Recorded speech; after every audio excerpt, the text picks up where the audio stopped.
An element is defined as a pure substance made up of atoms of the same kind. Gold is one of the most common elements you probably have heard of.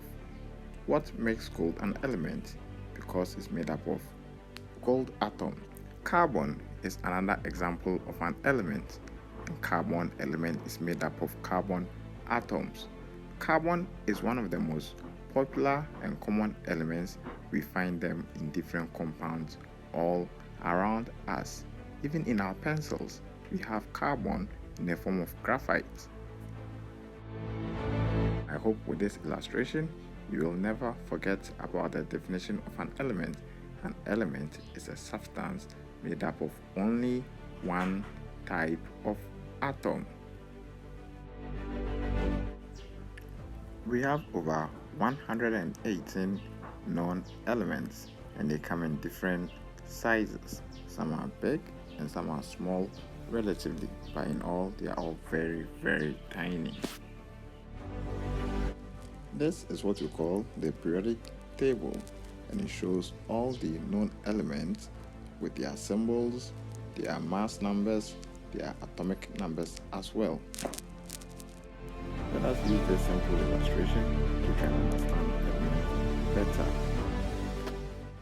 We assume this block to be an example of an element, and as we know, an element is made up of tiny particles called atoms. So these are atoms, and that is the element. The whole block is the element, and the small tiny circles shown are the atoms of the particular element. You can define an atom as the simplest particle of an element that can take part in a chemical reaction. So these tiny particles can take part in chemical reactions. We'll see that very soon.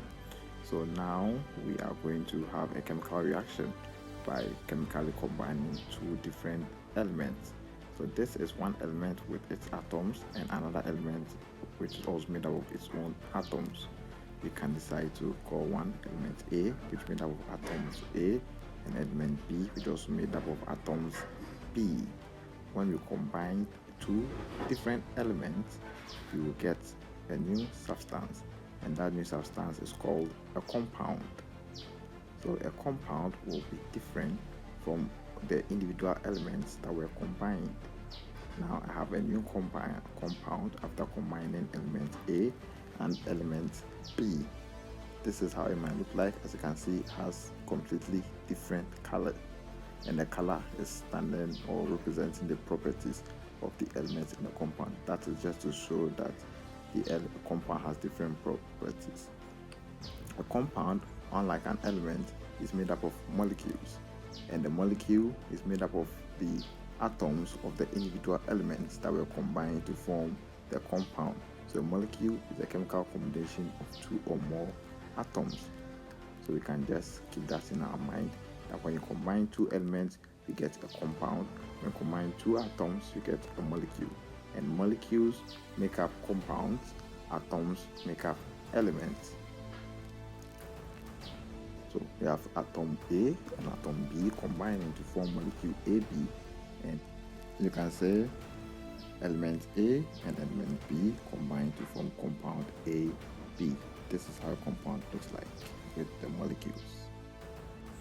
In summary, we can say an element is a substance made of atoms of the same kind, and an atom is the simplest particle of an element, which of course can take part in a chemical reaction. Also, a molecule is formed from a chemical combination of atoms. A compound is made from a chemical combination of elements. An element, as we already know, is made up of atoms, and a compound is made up of molecules of the same kind.